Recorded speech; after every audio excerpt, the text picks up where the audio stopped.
மியான்மரில் கடும் சேதம், கடும் பாதிப்பு. அதுக்கு பக்கத்தில் இருக்கக்கூடிய பல இடங்களில், குறிப்பாக பல நாடுகளில் இதனுடைய சேதம் இருக்கிறது.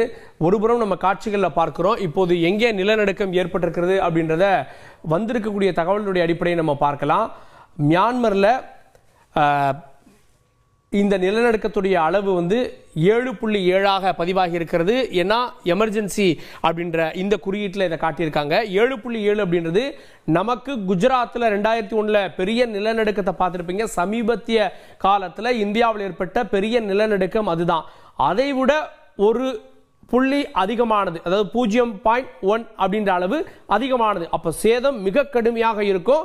இப்போவே 1000 பேருக்கு மேல ஹாஸ்பிட்டலை நோக்கி படையெடுக்க தொடங்கி இருக்கிறாங்க. சரி, மியான்மர் நாட்டில் ஏற்பட்டிருக்கக்கூடிய இந்த நிலநடுக்கத்தை பார்க்குறீங்க. இது மட்டும் காரணம் இல்லை. இதே போல, அதாவது மியான்மரில் 6.4 அப்படின்ற அளவில் முதல்ல ஏற்பட்டிருக்கிறது.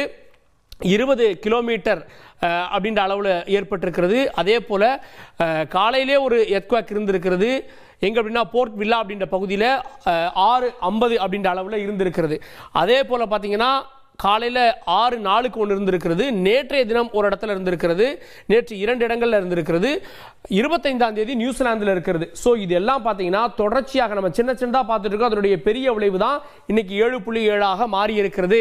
சரி, இப்போது ஏன் நிலநடுக்கம் ஏற்பட்டிருக்கிறது அப்படின்னா, நிலநடுக்கத்திற்கான அடிப்படை காரணம் அப்படின்றது நம்முடைய நிலம். இந்த நிலப்பகுதிக்கு அடியில் நிறைய பிளேட்ஸ் இருக்கு. எப்படி ஒரு கேக் பண்றோம் அப்படின்னா அது கீழே ஒரு பேஸ் வைப்போம் இல்லையா, அது மாதிரி இந்த நிலப்பகுதிகள்லாம் ஒரு பேஸ் மேல இருக்கு.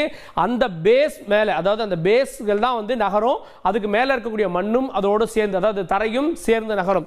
சரி, இப்போ நீங்க பார்க்கிறது ஆப்பிரிக்கன் பிளேட்ல சோமாலியன் பிளேட் பக்கத்தில் இருந்து பிரிந்து வந்தது தான் இந்தியா. நம்ம பார்த்திருப்போம் வரைபடத்தில், இப்படி இருந்து பிரிந்து வந்ததாக பார்த்திருப்போம்.